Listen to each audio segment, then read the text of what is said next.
When you hear the sound of the bell, you know you're in the championship rounds with King Amin of Essex. So let's get to it. Let's recap Lauren Price with her win by destruction. Not much to say about her opponent, but to say how she handled her opponent with Price. Listen, just coming in there looking phenomenal, looking like a specimen. And I mean that physically, big back, strong arms, punching with intent. Um, Definitely skilled, but she went in there bad intentions. Like I was thinking like with the red and the sequin, it kind of like scales, dragging, seething.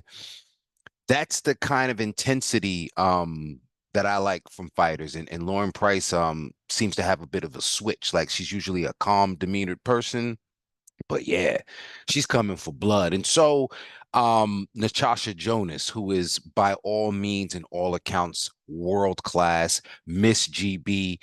Um, and people don't understand how well Natasha Jonas also wears sequin when she's working or has worked as a presenter for Boxer and Sky Sports. Class, right? But in the ring, right? Because we haven't seen her in the ring in such a long time. She worked out a great performance. Still the Natasha Jonas, very her footwork, her counters, um, finding the angles. That's what Natasha Jonas does well. Also slipping. She could slip like a mug. Um, so when I saw them standing in the ring and they kind of doing it, because I like the way Boxer did that. Price broke the ice. She said, too young, too fast, too strong. Jonas is like, that's what Terry Harper said. Be careful what you wish for. And Price said, but I ain't. And the back and forth, these were real words from real champions. And this is going to be a real showdown, which is scheduled for March 3rd. They moved very fast on this. I love it. I love it. I love it. And Boxer seems to be very invested in women's boxing because also in January, just kind of deviating from the script, but doubling down on Boxer's insistence on promoting their stable of fighters. Caroline Dubois, I mentioned just last week, her and Jessica Camara will face off. So I'm liking that we're going to see the top of next year some pretty good fights because the end of the year, it's kind of the dregs, if you will, with down to the bottom. The ice has melted. It is not the same flavor. All right. But still, we move on again in March. Can't wait to see that fight. Welterweight division showdown. Now again, we probably got Michaela Mayer just waiting around trying to see if there's nothing better out there. So you and Sandy can both take some time to relax. The rematch should happen. Because why sit out? Is Michaela Mayer really going to sit out until fucking March to see what happens with those two? I mean, it's possible because Jonas sat out quite a while, but I don't know if I like that. I don't know if I like that. I do like the fact that a woman who's not getting enough recognition, maybe partially because of the promoter, also partially because of the division. It's 140 pounds at super lightweight. I'm talking about Samantha, Sammy the Heat Worthington. Right, I think she's based out of the Midwest. Could be Michigan, could be Wisconsin. Not sure, but I'm sure that after her win last week, she positioned herself as an opponent, a potential opponent, at least for Katie Taylor. What is she ranked? I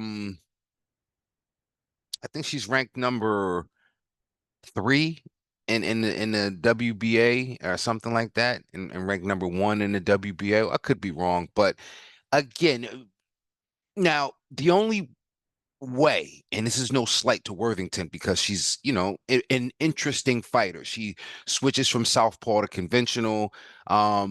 Against Taylor, you'd obviously have to tighten up the defense, but give her a shot. It's just that giving her any opportunity, Worthington, that is, would truly disrupt and almost be an affront to Chantel Cameron. Like I said, Chantel Cameron, I think, has top billing when it comes to what happens with Katie Taylor. And obviously it's Taylor's choice, but um And I don't even want to see, it is the truth. I don't even want to see Worthington and Cameron duke it out because it's not fair to either of those two ladies. But Sam Worthington, remember that name, one to watch. And I think there's an actor named Sam Worthington, but it ain't that one. It's Sammy the Heat. All right. Speaking of also wins, now these wins came a little bit later in the week. Or earlier, later, depending on how you look at it. But it was a Tuesday when Nisa Rodriguez from New York City, um, she won her first bout by stoppage. It was a TKO. So she's 3-0. And I'm not sure because she's been saying she wants to and is working her way down to middleweight. Um, and if she does, all right, so 4-0. I think she is 4-0. I said 3-0. Maybe she's 4-0. The middleweight division is preoccupied predominantly by Claressa Shields. Shields holding 3 of the titles in middleweight, 2 of them being vacant, although one of them was just earned by Desley Robinson against Kay Scott. Kay Scott, when she challenged for that title, was 4-0, was for the IBF. The WBO was still vacant. So I'm thinking to myself, is it too soon? And again, Nisa, she fought at 165 this last bout. I'm not saying whether she can. I'm sure for the title she'd get to 160, but is it too early? Because she does have a similar, and I mentioned Kay Scott because Kay Scott also has a similar amateur pedigree. You know, these women have long amateur pedigrees, such that getting to the pro stage, it's not a far off idea for them to have a title shot. Um, but yeah, so it's either is Nisa Rodriguez, they're gonna, put her in a WBO situation for the vacant. I doubt they'll put her in against either Shields, obviously a champion, or even the new champion, Desley Robinson, unless Rodriguez is up for the task. But middleweight, it's interesting. Again, you have the GWOAT preoccupying the division, and it seems to be a bit stagnant. So we'll talk about how it could change, right? In a few. Also in a few days, as it would seem, we're going to finally see Ellie Skoltny versus Miyamoto. This is a unification bout. Motu is the 20-0 IBO super bantamweight champion out of New Zealand. And Ellie Skoltny is the unified Ring Magazine lineal WBO and IBF champion. This bout was postponed due to an injury. I had made some I guess or had some ideas that maybe Scottney could go in another direction, but for all intents and purposes, this is the bout she wants to cement her legacy. And I'm getting the feeling after she does unify, I don't know how long she's going to hang around 122, which could be very interesting because Scottney moving up to 126 is already crowded, but I don't know that she sticks around and becomes undisputed at 22. We'll have to see, although it's obviously a possibility. Um, Keeping it in the UK, and this is in the super flyweight division, domestic, as far as the UK is concerned, the British and Commonwealth champion, Emma Dolan, 7-0. She will be defending her title against also undefeated Lauren Parker. Parker, a little bit more experienced, if you will, 10-1 and 1. Should be a pretty good bout. These guys, it's really at the domestic level, nowhere else to go for either of these two. And then 115, you got Gabby Fundora. So if neither or either of these ladies are ready or not ready for Fundora, this is the best thing that's happening. But I mean, maybe it's just me, and Shannon Ryan is still at 115. Um, of course, Jasmine Artiga, you guys are never gonna. I'm never gonna stop saying her name because such a talented fighter, essentially being stalled in a division that has its peaks and valleys. Leanna Cruz also at 115. So, I just the idealist in me would love to see Cruz or Artiga get in the mix. The UK certainly has more depth, and these women are missing out on those opportunities. But Dolan and Parker is signed, sealed, and the date to be announced. And we'll look out for that. Now, fights that are happening a bit more sooner. All right. Did I mention Claressa Shields and the Danielle Perkins? No, I did. So let me just go into that because I mentioned the whole middleweight division and Nisa Rodriguez. I probably should have mentioned it on the heels of that. Claressa Shields versus Danielle Perkins for Shields is defending her title. Plus, there's some vacants on the line. And again, I just mentioned that fighters with an extensive amateur pedigree sometimes have the right, especially within women's boxing, to be elevated or accelerated or, kind of advance the title bouts. I just don't see the logic here when you have marketable heavyweights, light heavyweights out there. Um, Again, the Hannah Gabriels, you know what I'm saying? Um, Lonnie Daniels, even the girl Lonnie Daniels fought, the Nigerian girl, like it's so many other fights out there with just more visibility. Now, here's the thing. Okay, Perkins is signed to T-Rex Promotions. Well, hell, get her some fights. So because the problem is when somebody like me that love this the same way you guys obviously love it because you gloving it up and getting in the ring, I'm trying to explain or convince people why these fights matter or why they're significant. And when I reach into my bag is deep. I got rabbit ears when it comes to Perkins Shields. I got no way to explain this to nobody.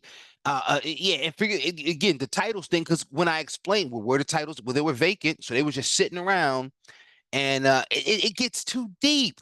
It gets too deep. It's hard to convince or explain to anybody why this is a great fight for a fighter the level of Claressa Shields. This is what we're talking about. So I'm just saying, um, we got to do better. We got to do better. Either with the middleweight division, like jump in there and fight Anisa Rodriguez, or do something with the belts at middleweight. But oh no, make history at heavyweight. Hell, let Perkins actually win the fucking belts and then beat her for the belts. How you gonna tell me is his? I ain't. Perdón. Moving on. Somebody who's been waiting patiently and has been building towards titles, and we know who she is, despite not having right. Tiara Brown. It's how you build a fighter. Shout out to OTX. Shout out Tiara Brown for her perseverance.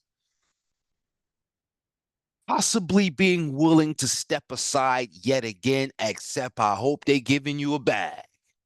You got to finagle a bag or something. Something's got to give, but um, patiently, gracefully willing to step aside again because they throw some shit in the game with Nicholson and Nina Mankey. But I hope Mankey in turn throw some shit in the game and says, "Hey, you know what? I'll be glad to face Sky Nicholson in her hometown for unification. I just needed to be 12 by 3 because Mankey has a history of 12 by 3. Matter of fact, she won her belt in the 12 by 3.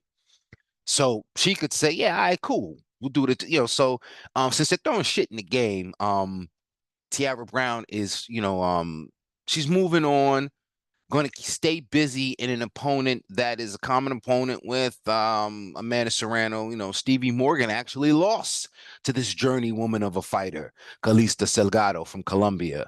But this will be Tiara Brown's opponent in Philly on the 18th of January. Also on that card, the aforementioned Leanna Cruz. I previously mentioned her on the show. Shira May Patricio out of Hawaii. She's on this card as well. And a young lady who is unbeknownst to me, but I'm gonna do my homework, Jacqueline McTammany, out of Pennsylvania, Southampton, Pennsylvania. I don't even know what the fuck that is, but shout out to her. So yeah, that's happening January 18th. Oh, see, here it is in my notes. Down at the bottom. It's Perkins and Shields fight. Um, that's February 2nd, ladies and gentlemen. I'm not gonna say anything else about it. I'm not gonna say anything else about it. Although let me just say this, because I had a play, and I've said it on other platforms, I've said it in other instances and in conversations. And ideally, and I'm sure I can't be the only one to think of this because great minds think alike. You take Remy Ma, and you put her on the Jake Paul diet. As a matter of fact, Jake Paul should call Remy Ma and say, "Hey, I got somebody for you," because ideally, Jake Paul, I'm sure would love to put his girl, as in his girl, Shadasia Green, against Claressa Shields and say, "Hey, let's settle this. So any beef between me and you, let's you and a female settle it, because I'm not going to get in the ring with you, despite what Shields may think of that idea." But even if you say take Green out of the mix, who's a world champion, by the way, um, build Remy up in a few fights. Build her up against some of these Tommies and Akbars and even Meatball out of Philly. Build her up against some of these um you know, other type of what do we call them? Like misfit style fighters. You know what I'm saying? Hell, get her in camp with Ellie Brooke, right? But do something just to kind of like you could build her up, and then once she gets a couple, 2-0, hell, she wins her first fight. Yeah, I'm ready for, shit, and just make it a spectacle. Make it a spectacle. And sometimes you do have to put the medicine in the candy. All right. Um, but damn, even if it's red number 40, I don't know. But yeah, Mio Yoshida will be in Newark, New Jersey. Y'all know that's my jurisdiction. On February 1st. That's a Saturday. All right. And the Shields fight is on a Sunday. But Saturday, Mio Yoshida will return to action coming off of the loss. She's a former IBF bantamweight champion, also former WBO um, super flyweight division champion. So she's making her return to action in Newark in February. All right. So I know it's been some time, sometimes I take some time, but I don't like just bringing you guys, bullshit news, especially, if it's not really of significance. And speaking of this weekend, although Deanna Vargas is fighting, um, Mayra Moneo is fighting a couple of, fights down in South America, Dominican Republic, and so on. Nothing of real significance happening. And so, as much as I might try, sometimes it's just not enough meat on the bone. But when I got something for you, I'll be glad to present it. And thank you for embracing my presentation of something that we all hold so dearly to us, because women's boxing, and boxing is this thing of ours. Thank you guys for always tuning in. Share this, like, comment, yada yada, the rest. And happy holidays. Not about the pageantry and the consumerism, but being together with one another. All right. Peace.